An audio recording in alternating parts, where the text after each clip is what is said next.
혹시 유클리드가 증명을 못한 거 아니야? 수학자들은 유클리드를 의심하기 시작했습니다. 여러분 안녕, 베티입니다. 오늘은 2000년간 절대 권력을 누려온 인류 역사상 최고의 과학서 유클리드 원론과 이에 반기를 든 비유클리드 기하학에 관한 이야기입니다. 오늘 나갈 내용 잠시 보여드릴게요. 예고편, 과학자들의 성경, 평행선 공리, 비유클리드 기하학, 휘어진 공간과 중력. 지금부터 스타트합니다.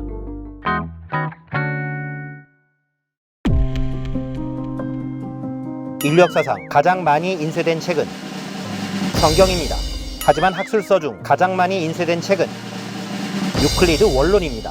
유클리드 원론의 저자 유클리드는 기원전 300년 당시 세계 지식의 허브였던 알렉산드리아 대도서관에서 활동했던 수학자이자 위대한 스승이었습니다. 이곳에서 유클리드는 기하학 1타 강사였고 이집트의 왕 프톨레마이오스 또한 유클리드의 제자였습니다. 강의가 끝나고 프톨레마이오스가 머리를 긁적이며 유클리드에게 질문합니다. 선생, 기하학을 쉽게 공부하는 방법이 없겠소? 예끼! 왕만 아니었다면 쥐어박을 뻔했지만 유클리드는 공손하게 말합니다. 폐하, 기하학 공부에 왕도는 없습니다. 콜라 열심히 그려보시지요. 위대한 스승 유클리드는 어느 날 저녁 파루스 등대가 불을 밝히는 알렉산드리아 항구를 바라보며 원대한 꿈을 꿉니다. 탈레스 형님의 뜻을 이어받아 모든 사람들이 쉽게 공부할 수 있는 기하학 책을 만들고 말 테야. 이렇게 시작된 유클리드 기하학 원론. 종이 대신 파피루스의 잎을 잘 말려 위대한 여정을 써내려갑니다. 점은 구분이 없는 것이다. 점의 정의로부터 시작되는 유클리드 원론은 최초의 체계적인 수학 교과서였으며 시대와 국경을 넘어 전 세계의 수학 교과서로 퍼져나갔습니다.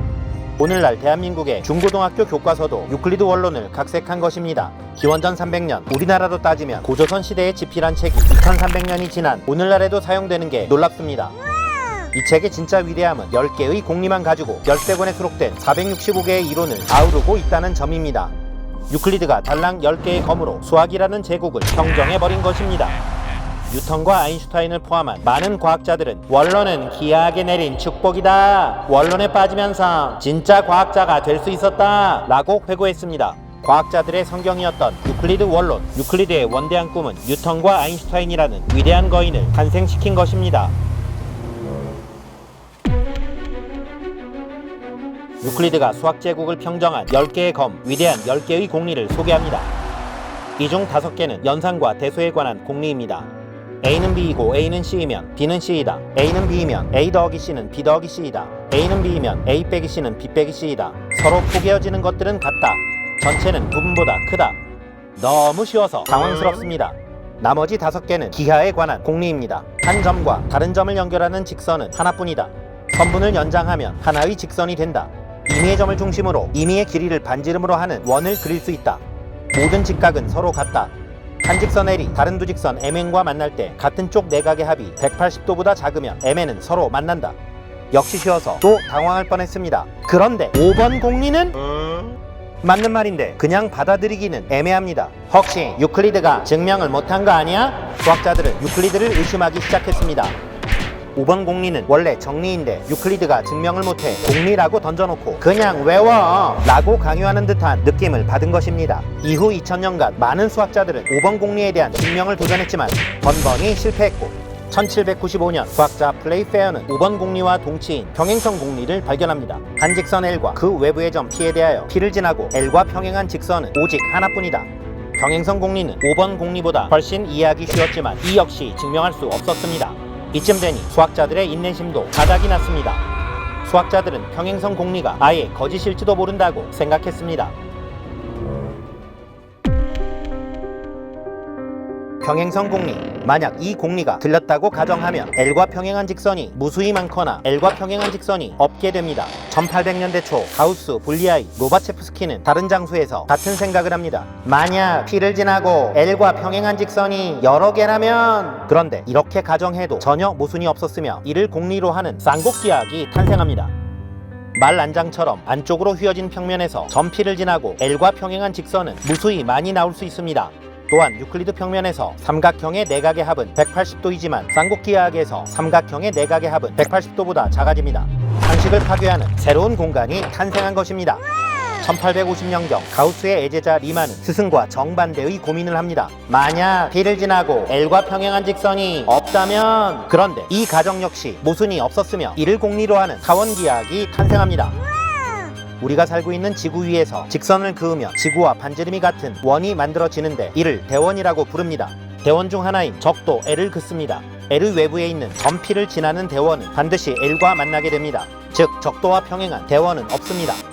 또한 적도 L과 북극을 지나며 서로 수직인 두 대원 M과 N을 그어 만들어지는 삼각형의 내각의 합은 270도, 즉 180도보다 커져버립니다. 지구는 유클리드 평면이 아닌 타원기하학이 성립하는 새로운 공간이었던 것입니다.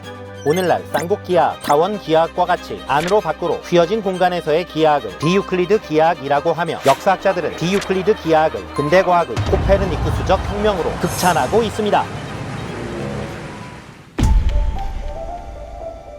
베른하르트 리만, 수학의 원탑 가우스의 제자이지만 스승과 맞먹는 위대한 수학자입니다.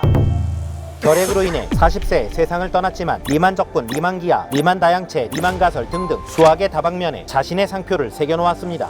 특히 리만은 휘어진 공간의 비유클리드 기하에 공률이라는 개념을 도입하였으며 타원 기하에서의 공률은 양, 쌍곡 기하에서의 공률은 음이라고 설명하여 비유클리드 기하를 체계화시켰습니다. 그래서 리만이 만든 타원 기하학 또는 비유클리드 기하학을 풀어 리만 기하학이라고 부르기도 합니다. 이후 비유클리드 기하학은 위상수학의 두 거장 클라인과 푸엥카레에 의해 비약적으로 발전하였으며 아인슈타인은 상대성 이론에서 공간의 휘어짐이 중력을 만들어낸다네 라고 말하며 리만에게 경의를 표합니다. 비유클리드 기하학이 없었다면 상대성 이론은 탄생할 수 없었을 것입니다.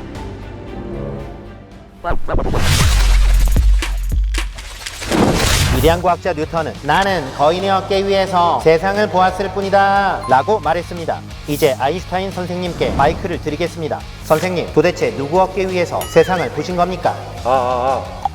탈레스의 어깨 위에 유클리드가, 유클리드의 어깨 위에 데카르트가, 데카르트의 어깨 위에 뉴턴이, 뉴턴의 어깨 위에 가우스가, 가우스의 어깨 위에 리만이, 리만의 어깨 위에 푸엥카레가, 푸엥카레의 어깨 위에 내가 있었던 겁니다. 그리고 내 어깨 위에는 끈 이론의 위튼이 있습니다.